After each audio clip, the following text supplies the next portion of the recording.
ምርጫና ህዝብ። እሺ እንግዲህ ተመልካቾችን የምርጫው ታምራት እንደቀጠለ ነው። እሺ አጠገባችን አንድ መራጭ አለ። እሺ ወንድሜ ራስን አስታውቅ። ጉጉሉ ባንጋ ይባላል። ምን ሆነ ነው ደግሞ እንደዚህ ቁራለፍ? ከድንገተኛ ክፍል አምልጬ ነው ማጀራገትራለሁ።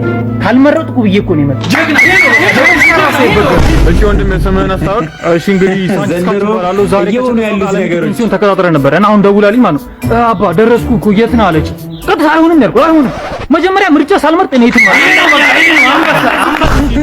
ሞቱን ያስታውቁ። እሺ ስሜ በርከተ ክሌ ይባላል። እንግዲህ ዛሬ በእርግጥም ቤቴ አስክሬን አስቀምጬ ነው የመጣሁት።